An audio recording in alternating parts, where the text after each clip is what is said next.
Pembacaan Alkitab tanggal 22 September tahun 2022, hari ke-265.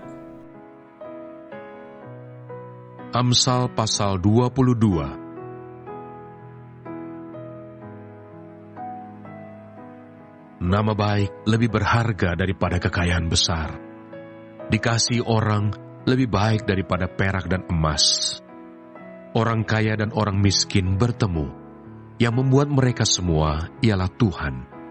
Kalau orang bijak melihat malapetaka, bersembunyilah ia.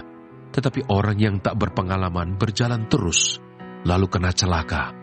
Ganjaran kerendahan hati dan takut akan Tuhan adalah kekayaan, kehormatan dan kehidupan.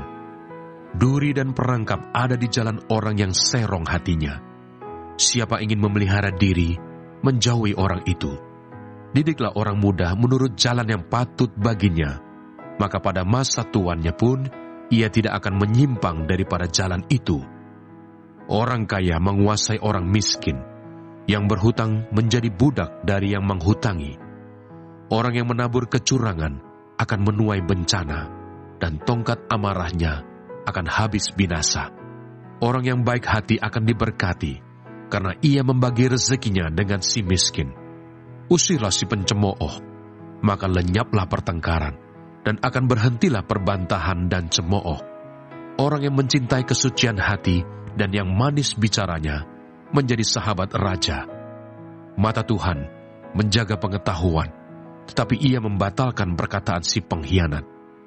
Si pemalas berkata, ada singa di luar, dan aku akan dibunuh di tengah jalan. Mulut perempuan jalang adalah lubang yang dalam. Orang yang dimurkai Tuhan akan terperosok ke dalamnya. Kebodohan melekat pada hati orang muda, tetapi tongkat didikan akan mengusir itu daripadanya. Orang yang menindas orang lemah untuk menguntungkan diri atau memberi hadiah kepada orang kaya hanya merugikan diri saja. Mazmur 146.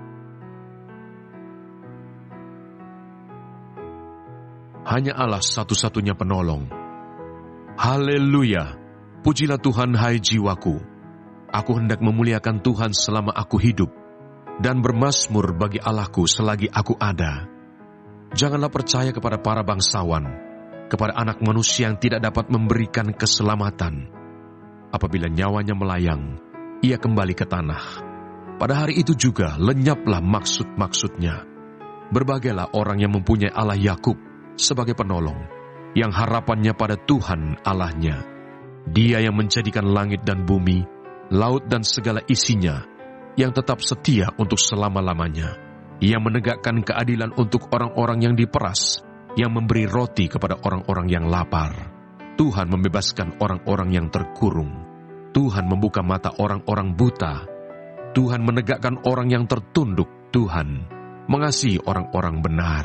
Tuhan menjaga orang-orang asing, anak yatim dan janda ditegakkannya kembali, tetapi jalan orang fasik dibengkokkannya. Tuhan itu Raja untuk selama-lamanya. Allahmu, ya Sion, turun-temurun. Haleluya. 2 Korintus pasal 8.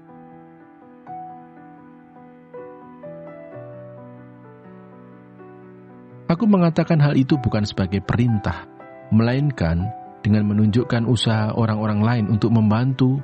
Aku mau menguji keikhlasan kasih kamu. Karena kamu telah mengenal kasih karunia Tuhan kita Yesus Kristus, bahwa Ia yang oleh karena kamu menjadi miskin, sekalipun Ia kaya, supaya kamu menjadi kaya oleh karena kemiskinannya. Inilah pendapatku tentang hal itu yang mungkin berfaedah bagimu. Memang sudah sejak tahun yang lalu kamu mulai melaksanakannya dan mengambil keputusan untuk menyelesaikannya juga. Maka sekarang, selesaikan jugalah pelaksanaannya itu. Hendaklah pelaksanaannya sepadan dengan kerelaanmu, dan lakukanlah itu dengan apa yang ada padamu. Sebab jika kamu rela untuk memberi, maka pemberianmu akan diterima. Kalau pemberianmu itu berdasarkan apa yang ada padamu, bukan berdasarkan apa yang tidak ada padamu. Sebab kamu dibebani bukanlah supaya orang-orang lain mendapat keringanan, tetapi supaya ada keseimbangan. Maka hendaklah sekarang ini kelebihan kamu mencukupkan kekurangan mereka, agar kelebihan mereka kemudian mencukupkan kekurangan kamu, supaya ada keseimbangan.